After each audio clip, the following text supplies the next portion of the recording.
नमस्कार दोस्तों। तो काफ़ी समय से आपने सुना होगा सितवे पोर्ट के बारे में। कोशिश की जा रही थी कि भारत की जो कनेक्टिविटी है नॉर्थ ईस्ट के साथ वो और ज़्यादा बेहतर हो सके। हमारा जो निर्भरता है चिकन स्नैक के थ्रू उससे हम थोड़ा सा बच सकें और अपने ऑप्शंस को ज़्यादा रख सकें। इसके लिए जो सितवे पोर्ट है वो एक इंपॉर्टेंट रोल प्ले कर सकता है। तो फाइनली यहाँ पर भारत और म्यांमार के बीच में एग्रीमेंट हुआ है कि 2021 तक, स्पेशली बोला जा रहा है जो पहला क्वार्टर है दैट इज जनवरी से मार्च के बीच में, जो सितवे पोर्ट है उसको ऑपरेशनलाइज कर दिया जाएगा। तो इसके बारे में हम जानेंगे कि आखिरकार ये न्यूज़ अभी क्यों सामने आई है, किस तरह का एग्रीमेंट हुआ है और ये जो कलादान मल्टी मॉडल प्रोजेक्ट है पूरा ये क्या है बेसिकली। चलिए आगे बढ़ते हैं। मैं हूं अंकित अग्रवाल और अपडेट के लिए आप मुझे फॉलो कर सकते हैं इंस्टाग्राम, फेसबुक और ट्विटर पर। मेरे लेक्चर की हर पीडीएफ आपको फेसबुक पर तो मिलेगी ही, प्लस साथ में आप मेरा टेलीग्राम चैनल ज्वाइन कर सकते हैं by searching Ankit Agrawal official. और अगर आप यूपीएससी की तैयारी कर रहे हैं तो आपके लिए सुनहरा मौका है। स्टडी आई क्यू लाइव आपके लिए स्मार्ट कोर्सेज जिसके थ्रू आप अपनी प्रिपरेशन और भी ज़्यादा अच्छे तरीके से कर सकते हैं। तो सबसे पहले मैं आपको न्यूज़ में बता दूं कि हमारे जो इंडियन आर्मी चीफ हैं जनरल एम नरवणे और जो फॉरेन सेक्रेटरी हमारे हर्षवर्धन श्रृंगला, दोनों एक साथ 2 दिन के विजिट के लिए म्यांमार गए थे। और लास्ट टाइम कभी ऐसा हुआ था कि जब हमारे इंडियन आर्मी चीफ और फॉरेन सेक्रेटरी एक साथ गए हों, यह हुआ था 2018 में। देखिए, जब दोनों साथ में जाते हैं तो इसकी एक अलग इंपॉर्टेंस होती है। कहीं ना कहीं हमारी जो एंगेजमेंट है फॉरेन कंट्री के साथ, हम मिलिट्री टाइज और जो फॉरेन टाइज होता है फॉरेन अफेयर्स में, ये सारी चीज़ें साथ में करने की कोशिश करते हैं। तो हमारे पड़ोसी मुल्क के साथ ये जो मिलिट्री टाइज हैं वो काफ़ी ज़्यादा गहरे होने चाहिए, इसको लेकर ये किया जाता है। और भूटान वाला आपको किस्सा याद होगा डोकलाम वगैरह के समय, तो ये इंपॉर्टेंट विजिट थी 2018 में। इस समय आपको पता होना चाहिए कि म्यांमार में जो हाईएस्ट डिसीजन मेकिंग बॉडी है वो अभी भी मिलिट्री के हाथ में है। इसके लिए ज़रूरी हो जाता है कि हमारी भी जो मिलिट्री के चीफ हैं वो वहाँ के उनके साथ एक तरह से कोऑर्डिनेट करें। और जब दोनों लोग गए, आप यहां पर देख सकते हो कि ये फोटो है जहां पर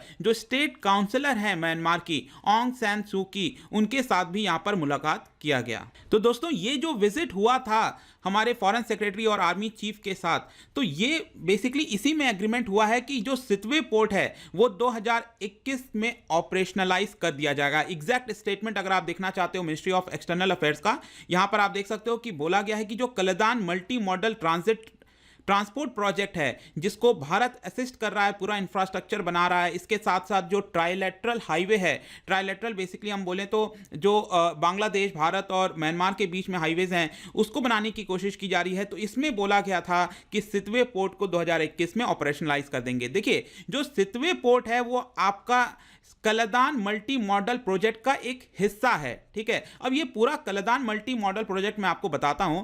इसकी शुरुआत होती है 2010 से। भारत ने इसके ऊपर पूरा काम करना स्टार्ट किया। इसके अंदर आपको कई सारे सेवरल कंपोनेंट्स देखने को मिलेंगे, जैसे कि एक तो सी रूट हो गया, रिवर रूट के थ्रू, और इसके में रोड के थ्रू यहां पर गुड्स की ट्रांसपोर्टेशन की जाएगी। तो बेसिकली भारत कोशिश कर रहा है कि हमारा जो एक्सेस है साउथ ईस्ट रीजन में वो म्यांमार के थ्रू और अच्छे से हो सके। तो ये भी आपका एक इंपॉर्टेंट रोल प्ले करेगा। मैं आपको इस मैप में अच्छे से दिखाता हूं। देखिए, आप देख सकते हो कि ये हमारा कलकत्ता, यहां से अगर हमें जाना होता है, सपोज मैं कहता हूं मिजोरम की तरफ जिसकी कैपिटल है ऐजवाल, तो यहां से अगर हमें जाना होगा तो काफी लंबा समय लग जाता है, काफी बड़ा रूट होता है। और स्पेशली आपको पता है कि ये जो चिकन स्नैक हम कहते हैं सिलीगुड़ी कॉरिडोर, तो इसके थ्रू भी थोड़ा सा मुश्किल हो सकता है, हमें और ऑप्शंस रखने चाहिए। तो इसके लिए यहां पर अगर हम कोलकाता से सी रूट के थ्रू अपने सितवे पोर्ट पर, आप देख सकते हो, आपने रखाइन स्टेट के बारे में सुना होगा, रोहिंग्या से रिलेटेड था, तो रखाइन स्टेट में ही ये बिलोंग करता है। आपके एग्जाम में आ सकता है कि सितवे पोर्ट कौन से रीजन में है, तो म्यांमार का जो रखाइन स्टेट है वहां पर आपको देखने को मिलेगा। तो ये जो आपका ट्रांसपोर्टेशन है गुड्स का, पहले ये सितवे पोर्ट तक जाएगा, फिर यहां से रिवर रूट है दोस्तों ये पलेटवा तक। तो यहां से ये होने के बाद ये एक और आपका स्टेट आता है म्यांमार का जिसको कहते हैं चिन स्टेट, ठीक है। फिर यहां से रोड के थ्रू आपका ये जाता है डायरेक्टली भारत के अंदर और ये ऐजवाल तक पहुंच सकता है। तो बेसिकली हमको इससे फायदा क्या होने वाला है, एक तो जो हमारा रूट है, डिस्टेंस है, वो काफी हद तक कम हो जाएगा। जो कोलकाता से सितवे का ये जो आपका ऐजवाल तक का डिस्टेंस है, इसमें हम बेसिकली 1328 किलोमीटर का जो डिस्टेंस है उसको रिड्यूस कर सकते हैं। इसके अलावा मैंने आपको सिलीगुड़ी कॉरिडोर के बारे में बता दिया।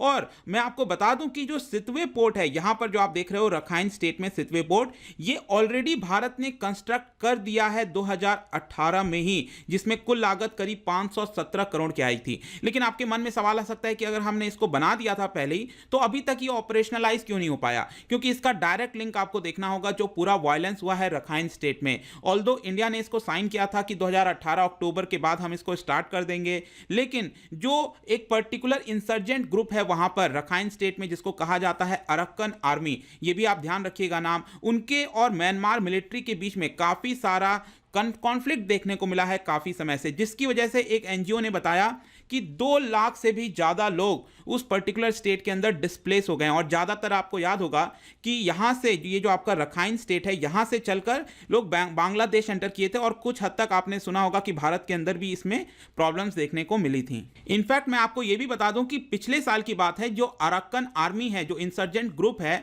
उन्होंने कलादान प्रोजेक्ट पर स्पेसिफिकली टारगेट भी किया था। वहां पर जो वर्कर्स और ऑफिशियल्स काम कर रहे हैं, कुछ लोगों को अबडक्ट भी कर लिया गया था, लेकिन आगे चलकर छुड़ाया गया। और यहां पर भारत और म्यांमार के मिलिट्री के बीच में प्रॉपर कोऑर्डिनेटेड ऑपरेशंस भी किए गए हैं, ताकि ये जो पूरा प्रोजेक्ट है, ये आपका अरक्कन आर्मी के थ्रेट से काफी हद तक बच सके।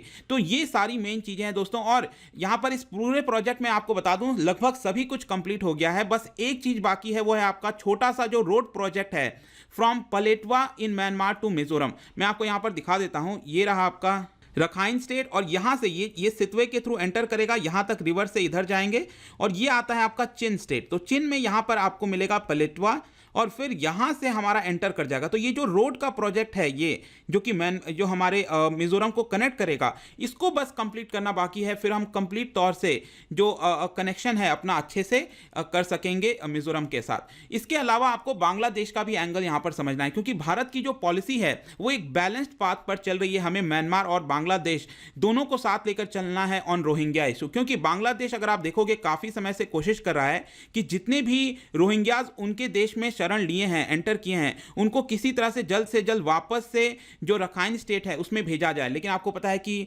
काफी सारे रोहिंग्याज वो जाना नहीं चाहते वहां से। इसके लिए भारत क्या कोशिश कर रहा है कि जो रखाइन स्टेट है वहां पर जो सोशो इकोनॉमिक डेवलपमेंट है वो हम किसी प्रकार से कर सकें, ताकि एक तरह से इंसेंटिव हो, जो रोहिंग्याज हैं उनको वापस आ सकें अपने रखाइन स्टेट के अंदर, रखाइन प्रोविंस के अंदर।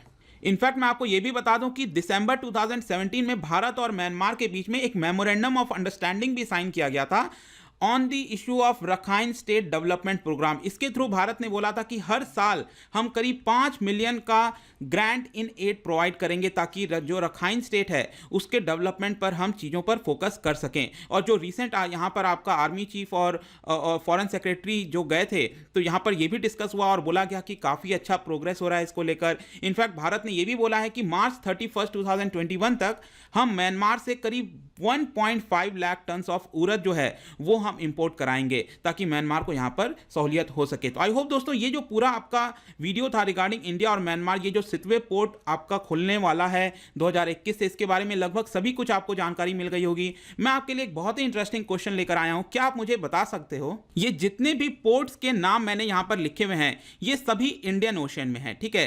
तो कौन कौन से पोर्ट में भारत का इंटरेस्ट है? जब मैं कहता हूं भारत का इंटरेस्ट है, इसका मतलब यह है कि भारत ऑलरेडी उस पोर्ट पर अपना मतलब प्रेजेंस रखा हुआ है, या फिर भारत अपना प्रेजेंस रखना चाह रहा है, ऑलरेडी टॉक्स चल रही हैं। तो आपको बताना है कौन कौन से पोर्ट में यहां पर भारत का इंटरेस्ट है। इसका राइट आप कमेंट सेक्शन में जरूर दीजिए, और मैं इसका राइट आंसर अपने इंस्टाग्राम पर तो डालूंगा ही, प्लस यहां पर टेलीग्राम पर भी इसका राइट आंसर डाल दूंगा। अगर आप इंस्टा पर नहीं है तो टेलीग्राम से ले सकते हैं। यहां पर मैं कई सारे एमसीक्यूज डालता रहता हूं अपने स्टोरीज में, आप जाकर वहां से क्विज को खेल सकते हो। अगर आप मुझसे इकोनॉमी पढ़ना चाहते हैं, कोई कोर्स परचेज करना चाहते हैं, आप स्टडी IQ ऐप पर जा सकते हैं। आई होप कि वीडियो आपको पसंद आया होगा। मिलता हूं आपसे next time. Till then, thank you very much, see you soon.